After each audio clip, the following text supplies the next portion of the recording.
Hi there, my name is Toby, and on this channel I talk about energy. I talk about it as chi for the body, in body dynamics, how to use the body to get this energy. I talk about it as ether in a scientific way. I'm offering a model of the universe based on ether, a complete model. So that's quite a big deal. And I also talk about it in terms of the Force in Star Wars. So that's a sort of emotional way of looking at it. There should be an excitement to this energy, a magic to it, just like the Force in Star Wars. So I talk about it like that in a more emotional way as well as different spiritual experiences, spiritual and a healing way. It's all the same to me, all the same. And today I want to talk about aliens, because what's the big deal about aliens? There's no big deal. Once you understand ether and how the universe works, that includes life. That's why this science is so powerful. Aether Physics includes metaphysics. It includes life. You see, the ether is pure fluid field of infinite energy or infinite potential energy. It's a state of rest, inertia. And from this, there's a disturbance, and that disturbance we can call electromagnetism. And electromagnetism will also create space and time. Space and time is the after effect, the shadow of this field, electromagnetism. But electromagnetism is just a disturbance of the ether. So that's the basis of the universe. But now it's all governed by mathematics, the mathematics of the golden ratio. The golden ratio means there's one solution. There's only one solution that you can create this manifest physical universe that is objective, that we can all share. There's only one solution in mathematics. It's so powerful to understand this. That's why the golden ratio is the grand unified field theory. That's it. And there's only one solution that electromagnetism can appear based on the golden ratio. The proportionality of electrostatics to magnetism is the golden ratio. And then there's only one solution to create a particle, a neutron. There's only one standing wave solution from the electromagnetic field that will create a self-sustaining wave, a particle, a neutron. And the neutron has only got two fundamental aspects to it. It's still based on dielectricity, electrostatics, and magnetism. So when magnetism is dominant, you've got a neutron. When electrostatics is dominant, you've got a proton. But they're the same particle. Only one solution for this to happen, based on the golden ratio mathematics. That's why all these ancient philosophies were esoteric. They included mathematics. So there's only one solution for matter, then atoms to build up. And there's only going to be certain atoms that can form, because there's only certain patterns that you can create with the proton and the neutron. Now the electron is not a particle, it's just energy. Everything else is just energy, fluid. Remember, the ether is pure fluid, energy. Only one solution. So now we get into life. Now life is interesting. So once you've got atoms, you've got water. Water molecule, there's only one solution in the periodic table, in the selection of atoms that we can have. Only one solution to create water, and that's the only one solution that makes a particular angle that can pick up a frequency. It can pick up the frequency of life. It can pick up spirit, information. Only one solution. Remember, the ether is spirit, infinite, pure fluid. That's the spirit. But when it disturbs, then it can become matter, material world. But we've still got spirit and matter. They interact. How do they interact? Interact through the water molecule. The water molecule is an antenna, an aerial that picks up the information of spirit. Only one solution that this can happen. And then it goes further. Now that for life, to have life is a living being, a self-replicating living being, but it must self-replicate in a particular way. That way is governed by this golden ratio, Fibonacci sequence. They know all this. That's the way cells divide. It's all the golden ratio. So life, the only way life can emerge is through the golden ratio. There's only one pattern, one geometry of substances that allows this to happen. That is DNA. All life must have DNA. That's the only solution, again, based on the golden ratio. You must have water and you must have DNA. DNA must be suspended in water to have life. And of course you need spirit, information, and you need electricity, you need electromagnetism to power it. But that's all you need for life. Now, you cannot have life smaller than DNA. DNA is the minimum. Again, this is mathematics. It's a geometric solution based on the golden ratio. Incommensurable mathematics. Incommensurable geometry. It means there's only one solution to allow this perfect symmetry to work. Again, based on the golden ratio, allow this continual unfolding of life to happen, but it's always different, always new, going on for infinity. That's the golden ratio. It's an irrational number. It goes on for infinity. So DNA, that means no life smaller than DNA. And again, now we've got to talk about it. They do say now, oh, there's life smaller than DNA. No life smaller than DNA. Cannot be. Cannot be. You cannot have a partial DNA and have life. You cannot have a fragment of DNA and have life. They're looking now at fragments of DNA, tiny fragments of biological material, and they are saying they're partially alive. They say, oh, they're partially alive. No, cannot be alive. There's never been any never been any evidence of anything self-replicating smaller than DNA. It's never been observed. You're going to have to do a lot of research to find this out. But I'll leave a link below to another channel by Dr. Sam Bailey, who goes into the detail. But of course, what they're saying, life smaller than DNA, what is it? Well, I don't want to say the word, but it begins with V, it ends with S, and it's got an I, an R, and a U in it. So there's no such thing. No such thing as one of those that begins with V, because you cannot have life smaller than DNA. Mathematical impossibility because of the golden ratio and the fact there's only one solution for this universe to appear. So that is a deception. And that's just a reason to give you some things. So there's no such thing. I'd do a lot to prove that with myself. But I've talked about that before. I might talk about it again. But today I'm talking about aliens. So it means all aliens are going to have DNA. They're going to be water-based. All life everywhere in the universe must be water-based with DNA. Cannot have life any other way. But the life force is infinite. The universe is infinite, spreads out. The life is everywhere. So of course life will emerge in different places. Everywhere it will. But it will follow the same rules. It will all follow the same rules. DNA and water. And then life reaches a certain point of self-awareness. So we are at that point of self-awareness. At the point of self-awareness, you have got a body, a structure that is complex enough. It's very complex. The human body is very complex. You've got all of the elements in the periodic table are in the body, all organized in some way. It's trillions of layers of complexity. Once you've got that level of complexity, you can have self-awareness. Enough spirit can come into the body to create self-awareness, and that is a soul. So a self-aware being, we can call it a singularity of spirit, a soul. But that comes because there's enough layers of complexity to handle that much spirit. So much spirit that it becomes a singularity of spirit, a soul. See, the lower life forms, not quite self-aware, you can't quite say they've got a singularity. They're more like a group soul. We've got a singularity. We're an individual soul. And that's the highest level of spirit, is a soul.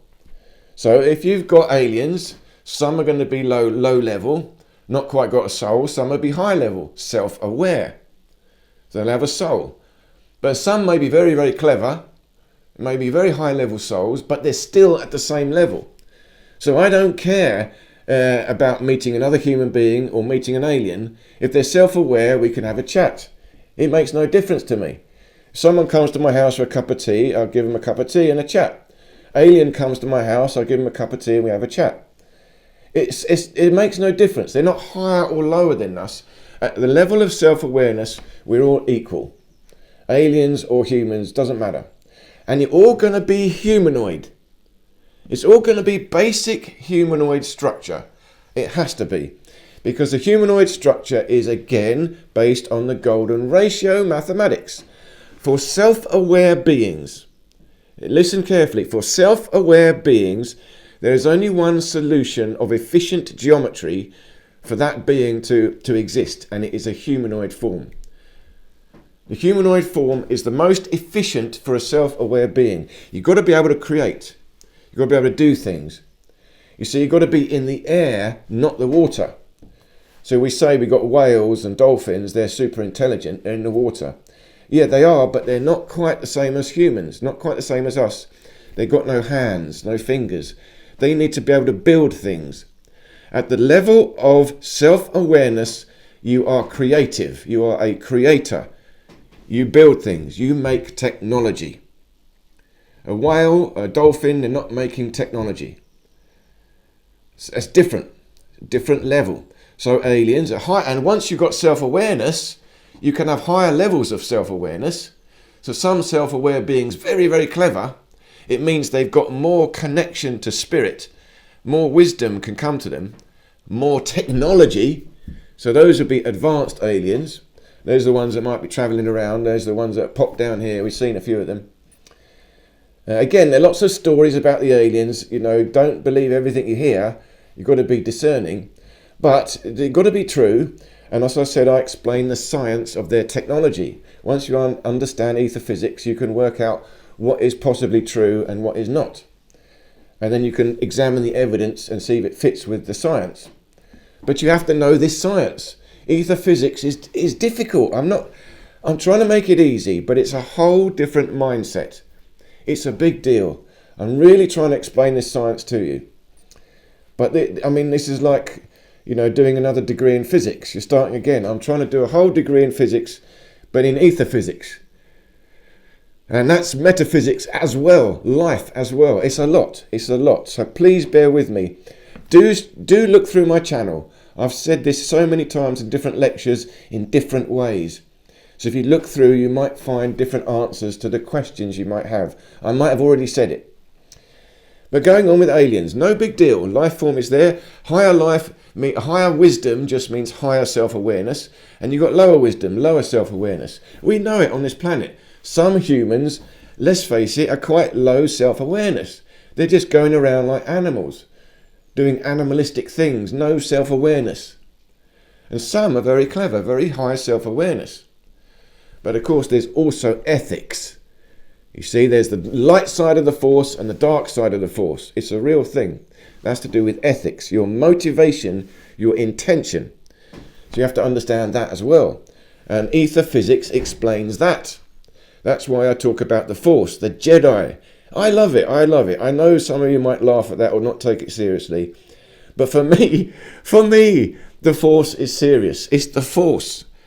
But it's the force combined with emotion, passion, magic. It is a childish naivety. The force. But when you combine this childish naivety, it's a purity of spirit. You combine that with wisdom, knowledge, understanding. Now you have got the force. And you know what the force can and cannot do. There's limitations to your body. Of course there are. That's why we need technology. But remember, higher spirit, higher consciousness is now going into spirit, is building technology. Now you're gaining control of more than just your body. You're gaining control of the material world. Manifest reality. See, we have control of manifest reality through the body, but we have a greater control of manifest reality through technology. And higher beings, aliens, would have grasped that a bit more. But what we don't realise on this earth here, in our modern science, we think we're so clever, but we have no clue how alien technology works. We're looking at it like it's magic. Oh, aliens. It's not magic. They're not magic. They're no big deal. You see, a higher being will also be able to move in energy, astral plane. So you can have interactions with aliens in the astral plane. Of course you can. Again, whether they're real or not, it requires some discernment. You have your own subconscious mind, your own delusions. You've also got delusions. That's why it's tricky. The spirit world is tricky. Is it real? Is it a delusion? Requires wisdom. But actual to see a physical alien, he must follow the same laws as us. And the chances are it'll be humanoid in some form. You have a lot of variations of humanoid, but it must be humanoid. So you've got a lot of these fantastical ideas as well about, I don't know, lizard head humanoids. Yeah, I don't know. I don't know. You can only have slight variations. It's not efficient. It must follow the golden ratio mathematics. And life must follow the natural way of growth. You can only do a certain amount of genetic manipulations. I talked about it before. Because the genetics are not controlled by you. The DNA is not controlled by you. It's controlled by spirit. You try and fiddle around with the DNA, holds it for a bit. Spirit comes in, knocks it back. Spirit will always override the DNA. You can't change the mathematics of the golden ratio. It won't work. Only limited amount of playing around you can do with DNA. The aliens will know that. They will know that. That's why you have to do breeding. But in breeding, only breeding will happen so much. You see, only certain animals can breed together. You can't breed a fish and a monkey, get them off. They're not going to do anything. You see, you have to know how the golden ratio works. The whole system is so complex, it can only form one way, the natural way, through the spirit creating it. But aliens are no big deal. They've got technology, they're around. I like this guy. There's this guy, what's his name, Dr. Greer. Mixed feelings about him. Some people think he's a shill, some people think he's the real deal. I like him. I think he's quite real. The reason I like that guy is he talks about meditation. Again, he doesn't understand the science at all. He talks about quantum physics. No quantum physics, nothing to do with that. It's the ether. You've got to understand the ether. Anyway, but he talks about meditating. He sits together with his group and they meditate and call the aliens in the astral plane. So at least he realizes that the aliens understand metaphysics, energy. They're the Jedi. See, we can be Jedi here, but some other aliens out there are also Jedi. Star Wars is quite literally real. Why not? That's why it's magic. It feels magic. But if you get that feeling of the Force and something sparks in your heart, what? It's real. Now you've got belief. That's the power of your soul cohering. Wow, it's real. That's what I'm trying to inspire on this channel. That's why I talk about the Jedi. So some of these aliens might come down. But like I said, look at the Native Americans, the American Indians. These guys see them all the time. All the legends talk to them. They come down in the forest and meet them. The star people. All the ancient people talk about the star people. Of course they do. To them it's no big deal. It's just their brothers in the stars. That's what it is to me. It's just my brother. Hey, my brother, come down. Hey, come and have a cup of tea. Let's have a chat. What's going on? And it's no big deal. They don't know any more or less than us. They might know some technology we don't know, but they're still following the same ether. They're still searching for wisdom like we are. They're still on the same path. It's all the same. It's all unified. It's just about the interactions of spirit, infinite abstract energy or potential energy, infinite abstract, anything's going on, coming into objective, limited physical reality, crystallized spirit, ether, crystallized ether. And the interaction between the two is life. And it can only happen one way, through DNA and water. You can't have silicon life, that's robots. Again, that's technology. Artificial intelligence is not intelligent. It's artificial. Robots is not life, it's artificial. You can only get so far. You cannot create enough layers of complexity in technology to create life. That's why they want to do cyborgs. That's why they want to put a chip in the brain. Because you're linking together technology with real life. Now you've got a more powerful computer. That's the only way you can mix intelligence and artificial intelligence. You've got to connect to the brain. But we are a soul spirit. We're not even a brain. You put a chip in my brain against my will, I'll come back to my soul spirit. I'll create a magnetic field so powerful, an EM pulse will burn out that chip. You can override this nonsense. You can override it anyway. That's what I'm saying. The DNA will override itself. Spirit is what talks to the DNA. We can't do it. That's why you can't mess around with life too much. It just won't work. You think you can, you can't. And again, a lot of stories saying you can, you can't. You got to look. There's information and there's misleading information, on purpose misleading information. They want us distracted with all sorts of things, confused. Now I'm trying to offer a science, and again, it's a logical science, step by step. If you can see it, it will make sense to you, and it will answer all of the questions. And again, even the people that believe in the flat earth. I talk about that, I've thought about it, it can't be, it just can't be. But how can you know? The only way you can know, take me seriously here, because I've done it, is build yourself an astral body, an energy body, fly out into the universe, and have a look. Have a look for yourself. So I did it. I went off away into the cosmos. But I saw the planet Earth disappearing. I saw a planet. So I've seen it for myself in the astral plane.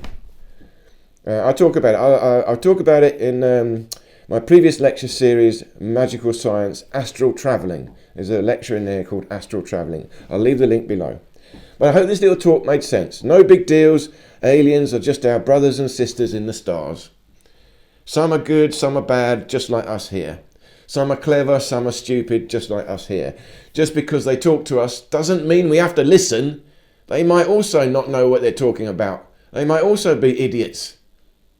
Doesn't mean we have to use our own mind. Alien or human, yeah, let's have a chat. Let's see what you got to say. Spirit talks to me. I'm channeling a spirit. Well, yeah, I don't care about that. What's he got to say? Is it true? Does he know what he's talking about? Always got to use your own critical mind. So I hope this made sense. Thank you so much for listening. Thanks for your time, and I look forward to seeing you in any of these other videos here.